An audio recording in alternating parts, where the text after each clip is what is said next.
నమస్తే. మావోయిస్టు రహిత దేశమే లక్ష్యంగా కేంద్ర ప్రభుత్వం అయితే మాత్రం ఆపరేషన్ కగార్ను చేపట్టింది. దీంతో ఇక ప్రధానంగా మావోయిస్టుల ఏరివేతపై ఇక ఫుల్ ఫోకస్ పెట్టింది.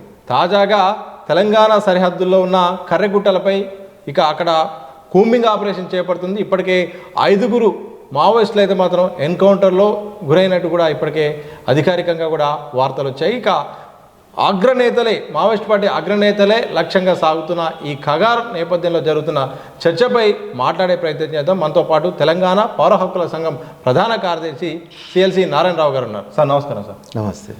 మీరు ఎన్నో ప్రయత్నాలు చేశారు, శాంతి చర్చలు జరపాలి, అలాగే వాస్తవ పరిస్థితులు తెలుసుకోవాలి, ఒకసారి మాట్లాడే అవకాశాన్ని ఇవ్వాలని. కానీ కేంద్ర ప్రభుత్వం అయితే మాత్రం లక్ష్యం దగ్గరికి వస్తున్న ఈ సందర్భంలో చాలా సీరియస్గా టార్గెట్ 40 days అంటూ కూడా చేస్తున్న ఈ చర్యను ఏం చెప్తారు?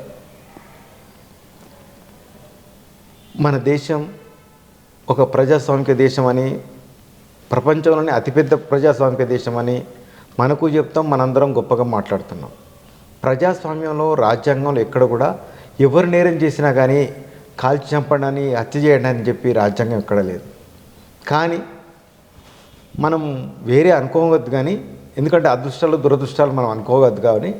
కానీ ఏదైతే ఒక సాయుధ రైతాంగ పోరాటాలు నక్సల్బరి నుంచి ప్రారంభమైనప్పటి నుంచి అప్పటి నుంచి ఇప్పటి వరకు ఎన్కౌంటర్ పేరుతో కాల్చి చంపి హత్య చేసి ఎన్కౌంటర్గా ప్రకటించి ఒక ఉద్యమకారులని లేదా ప్రశ్నించే గొంతుల్ని పోరాటకారులని హత్య చేయడం అనేది నక్సల్బరి శ్రీకాకుళ ఉద్యమాల నుంచి ఇప్పటిదాకా కొనసాగుతుంది.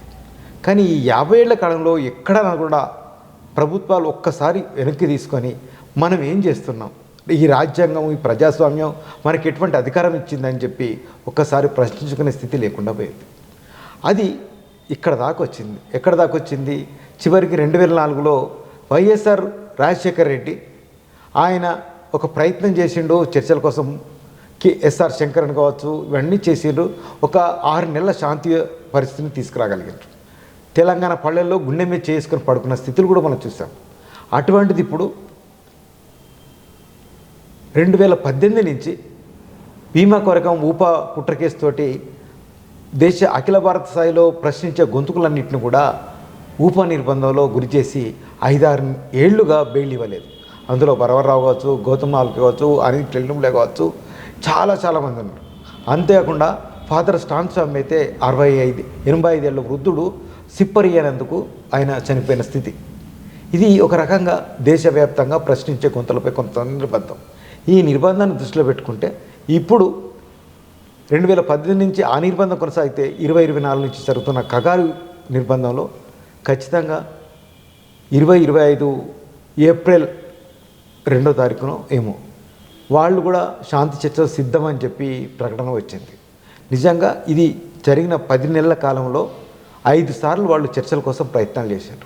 నిజంగా ప్రభుత్వం దగ్గర ప్రశ్నించే అవకాశం ఉంటే, ప్రశ్నించే స్థితి ఉంటే నిజంగా ఒక ఇన్ కెమెరా పెట్టి వాళ్ళు ఏం కోరుకుంటున్నారు, 50 ఏళ్ళుగా వాళ్ళు చేస్తున్న పోరాటంలో ప్రజలు ఏ వైపు ఎందుకు నిలబడాలి, వాళ్ళు ఎట్లా అర్థం చేసుకోవాలి, నిజంగానే వాళ్ళ పోరాటాలు ఏమైనా తప్పుంటే ప్రజలకు అర్థం చేయించే స్థితి నిజంగా ప్రభుత్వాలకు ఎక్కువ ఉంది. కానీ ఎందుకు ప్రభుత్వం అంత స్పష్టంగా చర్చలకు 5 సార్లు వాళ్ళు ప్రయత్నాలు చేసినప్పటికీ అఖిల భారత స్థాయిలో లేదా రాష్ట్ర స్థాయిలో జస్టిస్ చంద్రకుమార్ ఆధ్వర్యంలో శాంతి చర్చల కమిటీ ఏర్పడ్డప్పటికి కూడా చర్చల వైపు వాళ్ళు కన్నెత్తి చూడడం లేదు. ఇది ఎందుకు జరుగుతుంది ఇట్లా? ఎందుకంటే ప్రభుత్వం దగ్గర లోపాలు ఉన్నాయా? ప్రభుత్వం చర్చలకు దిగితే ఇన్ కెమెరా మీలాంటి మీడియాల ముందు బహిరంగ చర్చలు పెడితే ఎందుకు నేను బహిరంగం అంటున్నా అంటే 1970 తర్వాత ఏదైతే మన గిరాయిపల్లి ఎన్కౌంటర్ తర్వాత ఆ గిరాయిపల్లి ఎన్కౌంటర్ల మీద అప్పుడు ఏదైతే భారత కమిషన్ వీళ్ళు వచ్చిండ్రో వాళ్ళు బహిరంగంగా విచారణ చేపడితే ఆ విచారణతోటి ప్రభుత్వం ఒక రకంగా పోలీస్ ఆఫీసర్లు కానీ ఎవరైతే ఆ ఎన్కౌంటర్లో పాల్గొన్నారో వాళ్ళందరి పేర్లు బయటకు వచ్చేసరికి ఒక రకంగా ఇబ్బంది పడిపోయి అప్పుడు మొత్తం బహిరంగం కాకుండా రహస్య చర్చలు సాగినాయి. మనం ప్రజలుగా మనం హక్కుల సంఘంలో ఏం కోరుతున్నామంటే మీరు 50 ఏళ్ళుగా వాళ్ళు ఏం చేస్తున్నారో మీరేం చేస్తున్నారో ప్రజలందరూ తెలుస్తున్నారు. ఇది రాజ్యాంగబద్ధంగా ఎవరు చేస్తున్నారు, రాజ్యాంగ విరుద్ధంగా ఎవరు చేస్తున్నారో ప్రజలకు కావాలి. అటు మావోయిస్టులకు కావాలా ప్రభుత్వాలకు కావాలని మేము అంటలేదు. ప్రజలకు కావాలి. ప్రజలు ప్రజాస్వామ్యం నమ్ముకొని రాజ్యాంగబద్ధంగా ఉంటున్నారు. కాబట్టి ఇప్పుడు ఈ 2 ఏళ్లుగా మీరు చేస్తున్న క్రమం లోపట, కొనసాగిస్తున్న హత్యాకాండ లోపట 90% బూటకపు ఎన్కౌంటర్లే. పట్టుకొని ఎన్సర్కిల్ చేసి కాల్ చంపేవే. ఎందుకంటే వాళ్ళు ఎక్కడున్నారో మీకు ఆచూకీ తెలుస్తుంది. అక్కడికి 5 నుంచి 20 వేల బలగలు ఒక్కసారిన 1-2 ఎన్సర్కిల్ చేసి చంపేస్తున్నారు. మొన్న గడ్చిరోలు జరిగిన పడకల స్వామిది కూడా, ఈ పడకల స్వామి 1993లో పడకల్లో రాత్రి 9 గంటలకు భోజనం చేసి ఆ రైతు ఇంటి నుంచి వెళ్తుంటే ఒక పోలీసు వాళ్ళు చుట్టుముట్టి ఆ 2 అంతస్తుల ఇల్లు అయితే కింద ఉన్న 2 అమ్మాయిలను వాళ్ళు అదుపులోకి తీసుకున్నారు మావోయిస్టులను. పైకి వెళ్ళే క్రమంలో కూడా కింద నుంచి ఫైరింగ్ చేసేసరికి అందరూ పారిపోయారు. ఆ రోజు రాత్రి 9 గంటలకు స్టార్ట్ అయిన ఎన్కౌంటరు 3 రోజుల పాటు సాగింది. కానీ ఒక్కరు మాత్రమే బతికిరు. ఆ పడకల స్వామి 1993లో బతికినవాడు 2003 వరకు పనిచేసినట్టు ఇక్కడ. తర్వాత ఇప్పుడు గడ్చిరోలులో ఎన్కౌంటర్లో చనిపోయాడు. ఆ గడ్చిరోలు ఎన్కౌంటర్లో కూడా ఏంటంటే ఆయన కొడుకు చెప్తున్న ప్రకారం గత వారం 10 రోజులుగా ఆయన గురించి మాజీలు ఎంక్వైరీ చేసి మీ నాన్నను కూడా లొంగిపోమని చెప్పండి, ప్రయత్నాలు చెప్పండి అని చెప్పి కొడుకు కబురంతుంటే ఆయనకు ఎటువంటి స్థితి లేక ఆయన నిశ్శబ్దంగా ఉన్నాడు. అయినప్పటికి కూడా ఆయనకు డౌట్ వచ్చింది, మా నాన్నను చంపేస్తారు ఎవరని. ఖచ్చితంగా అనుకున్నట్టుగానే అతను కూడా చంపేశాడు. సార్, ఒకవైపు శాంతి చర్చల విషయం మీరు మాట్లాడుతున్నారు, కానీ శాంతి చర్చల ప్రస్తావనే లేదు. మరోవైపు మావోయిస్టుల గురించి మాట్లాడినా, లేకపోతే అంత్యక్రియల దగ్గరికి వెళ్ళినా, అంత్యక్రియలకు వెళ్ళి అక్కడ ఏమైనా మాట్లాడినా, ఛత్తీస్గఢ్ లాంటి ప్రాంతాల్లో హిడ్మా దగ్గరికి వెళ్ళినా కానీ ఎక్కడికక్కడే కేసులు పెడుతున్నారు, చర్యలు చేపడుతున్నారు. కేసులు ఎట్లా చూస్తారు ఇది సందర్భం? అది ఇప్పుడే చెప్తున్నా కదా, రాజ్యాంగాన్ని నమ్ముకున్న పాలకులైతే ఒక మనిషి చనిపోయిన తర్వాత అతన్ని కర్మకాండలు కావచ్చు, అతన్ని సంస్కరణ సభలు కావచ్చు, ఎవ్వరమ్మని అటెండ్ కావచ్చు. సంస్కరణ సభలు ఎందుకు నేరం అవుతాయి? ఎందుకు ప్రజాస్వామ్యానికి విరుద్ధం అవుతాయి? వాళ్ళ మంచినో చెడునో మనం మాట్లాడుకుంటారు కదా. అంటే మనిషి యొక్క ప్రాథమిక హక్కులు, మనిషి చనిపోతే అతను గుర్తు చేసుకునే హక్కును కూడా నువ్వు అణిచివేస్తానంటే ఎలాగా?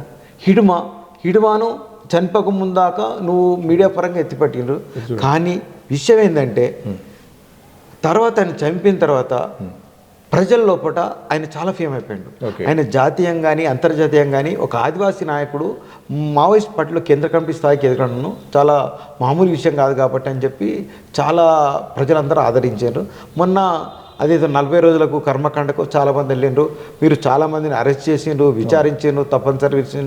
అయితే మీరు ఏదైతే చేసిండ్రో మీరు అణిచివేస్తున్న కొద్దీ విస్తరించడంలో భాగంగా నువ్వు ఏ పాటనైతే బేసిక్ చేసుకొని అరెస్టులు చేసినావో ఆ పాట ఇప్పుడు మొత్తం సోషల్ మాధ్యమాల్లో చాలా విరివిగా ప్రచారం అవుతుంది.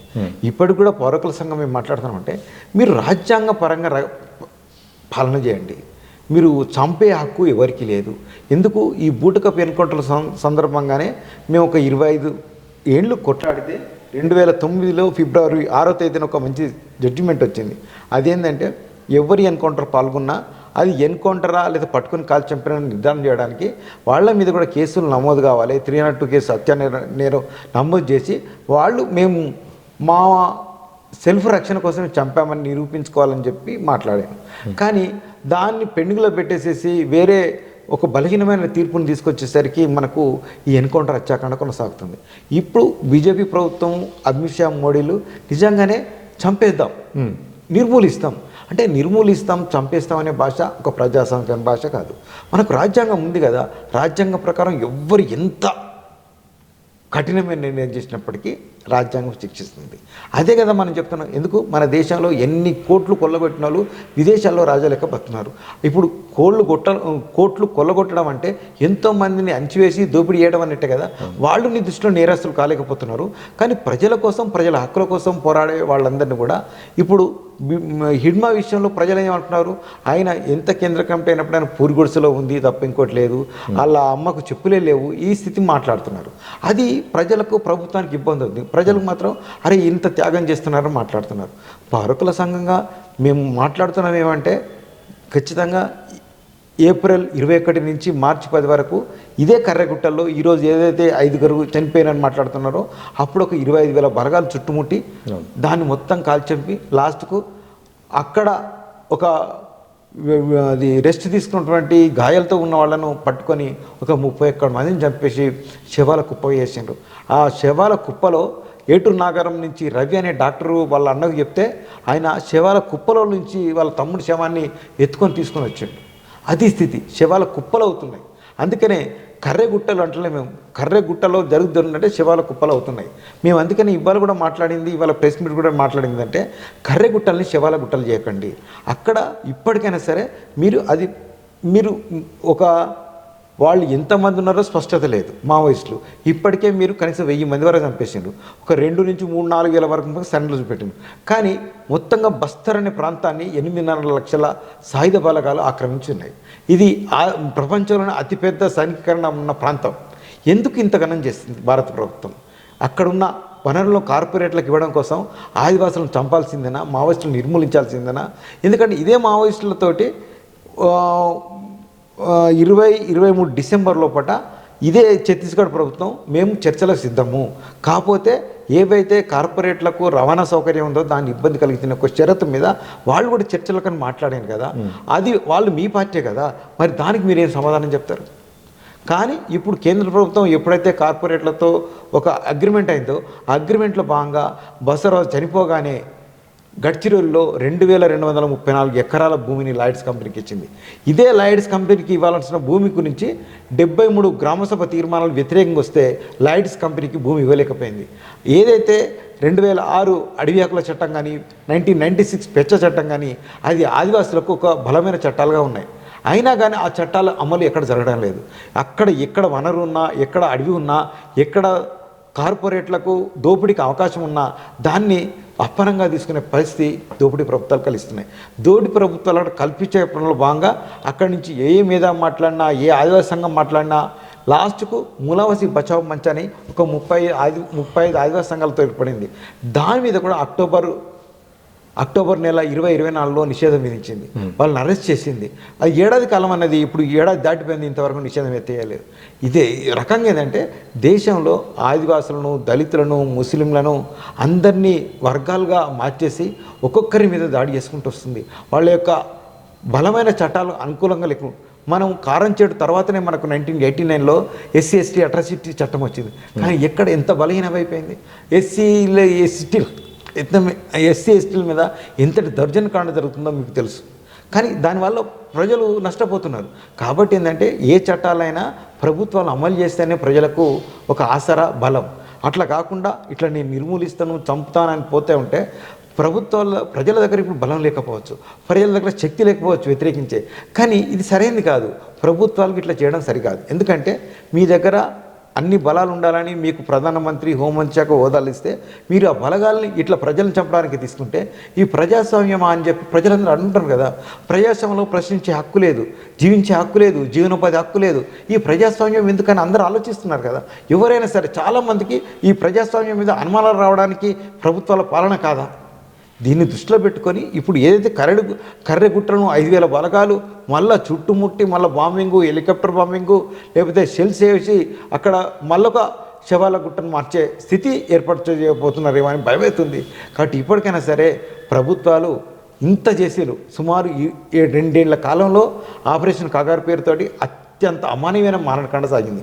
ఇప్పటికైనా ఆపండి, ఇప్పటికైనా చర్చలు జరపండి, ఉన్న వాళ్ళతో చర్చలు జరిపి ఒక ప్రజాస్వామిక వాతావరణాన్ని, ఒక శాంతియుత పరిస్థితిని తీసుకురండి. ఎందుకంటే ప్రభుత్వమో లేదా ఇది సమాజమో యుగమో అంతం కాదు. ఇది ఇంకా ప్రజలు ఉన్నారు, ప్రజలు ఇంకా తరాలు ఉన్నాయి. వీళ్ళందరూ బతకాలంటే మనం ప్రజాస్వామ్య విలువలే చూపెట్టాలి. అట్లని చెప్పి కార్పొరేట్ల కోసం ప్రజాస్వామ్యాన్ని, రాజ్యాంగాన్ని మొత్తం అణిచివేశారంటే రేపు పొద్దున ఏ రాజ్యాంగ స్ఫూర్తి కోసం హక్కుల సంఘాలు మాట్లాడతారు? మీరైనా ఎవరు మాట్లాడతారు? నిజంగా ఒక నిజాయితీ గల పరిపాలన ఉంటేనే రేపు ప్రజాస్వామ్యం బతుకుతుంది. లేకపోతే ఇప్పుడు మీరు వస్తున్నారు, చంపిస్తున్నారు. ఇప్పుడు బయట ఏం జరుగుతుంది? ఏ పార్టీ అధికారంలో వస్తే ప్రతిపక్ష పార్టీ మీద దాడులు చేస్తుంది. రేపు పొద్దున మీరు అనధికారంలో అయితే రేపు పొద్దున అధికార పార్టీ మళ్ళీ దాడులు చేస్తుంది. ఇది కాదు కదా ప్రజలకు కావాల్సింది. ప్రజలకు కావాల్సినవి రాజ్యాంగం, హక్కులు, ప్రజాస్వామ్య విలువలు. వాటి కోసం ప్రభుత్వాలు ప్రయత్నించాలి తప్ప హత్యాకాండాలతోటి నిర్మూలిస్తామని చెప్పి హత్యలు చేయడంతో ఉద్యమాలు నిర్మూలించడం సాధ్యం కాదు. ఎందుకంటే ఏవైతే ప్రజాస్వామిక అంశాలు ఉన్నాయో, అణిచివేతలు ఉన్నాయో, లేకపోతే వాళ్ళ హక్కులు ఉన్నాయో వాటి కోసం వాళ్ళు నిరంతరం పోరాడతారు. ఇప్పుడు మార్చి 31 అనేది డెడ్ లైన్ కాదు. ఎందుకంటే మార్చి 31 తర్వాత కూడా ప్రజలు పోరాడతారు. మావోయిస్ట్ పార్టీ ఉండొచ్చు, ఉండకపోవచ్చు, కానీ పోరాడే ధైర్యం, పోరాడే స్పిరిటు ప్రజలకు ఉంటే మాత్రం తమ హక్కుల కోసం పోరాడుకోవాల్సి వస్తుంది. ఎందుకంటే ఎప్పుడో ఎన్నో పార్టీలు ఉండొచ్చు, ఎన్నో పార్టీలు వెళ్ళిపోవచ్చు, కానీ ప్రజల దగ్గర పోరాడి ప్రశ్నించే శక్తి ఉంటే మాత్రం కంపల్సరీ ప్రశ్న అనేది ఎప్పుడు కూడా ఒక పోరాట రూపం తీసుకుంటుంది. దాన్ని మనం గుర్తించాల్సి ఉంటుంది. Thank you sir. మొత్తంగా ఇది ప్రశ్న అనేది ఎప్పటికీ బతుకుంటుంది. ప్రభుత్వాలు అనేది మారుతూ ఉంటాయి. అలాగే ప్రజాస్వామ్య విలువలు కాపాడమే ప్రభుత్వాల యొక్క పార్టీల యొక్క లక్ష్యం. ప్రాణాలు తీయడము ప్రభుత్వ ఉద్దేశం అయితే సరైనది కాదు. సమస్యకు పరిష్కారం వెతకాల్సిన అవసరం ఉంది. ఇప్పటికైనా కానీ కర్రగుట్టల్లో జరుగుతున్న ఈ యొక్క వారి కూంబింగ్ను, అలాగే అక్కడ జరుగుతున్న జల్లడ పట్టే వాతావరణాన్ని కూడా ఆపి శాంతి చర్చలకు పిలిచి కూడా వాస్తవ పరిస్థితులు ఏందో తెలిపే ప్రయత్నం కేంద్ర ప్రభుత్వం చేయాలి. మరో మాట చెప్పడానికి నారాయణరావు గారు సిద్ధంగా ఉన్నారు. ఎందుకంటే ఇప్పుడు ఈ కర్రెగుట్టలు అనేది ఎక్కువ భాగం మన తెలంగాణ ప్రాంతానికి సరిహద్దులో ఉన్నాయి కాబట్టి దీనికి సంబంధించి పౌరకుల సంఘం కానీ, ఆదివాసీ హక్కుల సంఘీభావ వేదికలు కానీ, లేతే సిపిఐ లాంటి ఈ పార్టీలు కానీ ఏ రౌండ్ టేబుల్లో పెట్టి కగారు వ్యతిరేకంగా మాట్లాడినా కానీ Congress party PCC president Mahesh Kumar Goud కూడా వచ్చి నిర్విధంగా కగారు ఆపరేషన్ ఆపేయాలని మాట్లాడిన వ్యక్తి. అది కాంగ్రెస్ పార్టీలో ఉన్నాడు, కాంగ్రెస్ పార్టీకి అధ్యక్షుడిగా ఉన్నాడు. ఇప్పుడు రేవంత్ రెడ్డి కూడా లేకపోతే సీతక్క కూడా ఈ కగారు ఉండద్దు అంటున్నారు. అంతెందుకు ప్రతిపక్ష పార్టీ కేసీఆర్ కూడా వరంగల్ చింతమడక సభల్లో కూడా వరంగల్ సభలో కూడా ఏమనంటే చర్చలు జరపండి అని మాట్లాడి ప్రతిపక్ష పార్టీలు మాట్లాడినారు. ఇక్కడ ఉన్న అధికార పార్టీ మాట్లాడుతున్నప్పటికి కూడా ఒక మన సరిహద్దులలో మిలిటరీ క్యాంపులు పెట్టి వాళ్ళని చంపే ప్రయత్నాలు చేస్తున్నారు. ఇప్పుడు ఈ ఏదైతే కర్రగుట్టలు మళ్ళా చుట్టువేత జరుగుతుందో ఇప్పుడైనా సరే సీతక్క లాంటి వాళ్ళు, రేవంత్ రెడ్డి వాళ్ళు, మహేష్ కుమార్ వాళ్ళు స్పందించి మా ప్రాంతాల్లో ఇటువంటి కూంబింగు, ఇటువంటి హత్యాకాండలు జరపనీయకుండా వాళ్ళు చొరవ చేస్తే నిజంగా కర్రెగుంటలు ఎప్పటికి కూడా శవాల గుట్టలు కావు. ఎందుకంటే మనిషి బతుకుంటేనే రేపు పొద్దున భవిష్యత్తు అనేది ఉంటుంది. కాబట్టి ఏ కష్టాలైనా, ఏ మంచివైతేనే సరే చర్చలు జరపండి. ఆ చర్చల ద్వారానే ప్రజాస్వామ్య పరిష్కారాలు తీయాలని చెప్పి ప్రభుత్వాలను పౌరకుల సంఘంగా డిమాండ్ చేస్తాం. Thank you sir. ఇది మొత్తంగా కర్రెగుట్టాలను శవాల గుట్టాలుగా మార్చొద్దు. ఇప్పటికైనా తెలంగాణ రాష్ట్ర ప్రభుత్వము, సీఎం రేవంత్ రెడ్డి అయితే, అలాగే పిసిసి అధ్యక్షుడు మహేష్ కుమార్ గారు, మంత్రి సీతక్క గారు కూడా కేంద్ర ప్రభుత్వాన్ని విజ్ఞప్తి చేయాలి. ఎందుకంటే కగారు విషయంలో మాత్రం జరుగుతున్న విషయంలో ప్రాణాలు పోతున్నాయి. ప్రాణాలు కాపాడాల్సిన బాధ్యత ప్రజలపై ఉంది, అలాగే ప్రభుత్వాలపై ఉంది. ఇప్పటికైనా ఇక్కడ రాష్ట్ర ప్రభుత్వం కూడా కలవాల్సిన, ప్రతిపక్ష పార్టీ కూడా మద్దతు ఇస్తున్న వేళ అందరూ కూడా కలిసి కూడా ప్రజా సంఘాల యొక్క మద్దతును కూడా కూడగట్టుకొని కూడా ఆపరేషన్ కగార్ను ఆపి వాస్తవ సమస్యను కూడా దృష్టిలో పెట్టుకొని చర్చలకు కేంద్రం ముందుకు రావాల్సిన సందర్భం ఆసన్నమైంది. ప్రాణాలు పోవడం వల్ల కూడా ప్రభుత్వాలకు మంచి చేయవు, అలాగే ఇది ప్రజాస్వామ్య విలువలకు కూడా విరుద్ధమైన చర్య అంటూ కూడా నారాయణరావు గారు చెప్తున్నారు. పౌర సంఘాల హక్కుల సంఘం ప్రధాన కార్యదర్శి. చూడాలి మరి కగారు విషయంలో మరి కేంద్ర ప్రభుత్వం ఎలా ముందడుగు పోతుంది. మరి ఈ కర్రెగుట్టలో కేంద్రంగా సాగుతున్న ఈ యొక్క భారీ ఆపరేషన్ మరి ఎటువైపు దారి తీస్తుందో మరికొద్ది రోజుల్లో ఒక క్లారిటీ రాబోతుంది. చూస్తూనే ఉండండి దిశ టీవీ.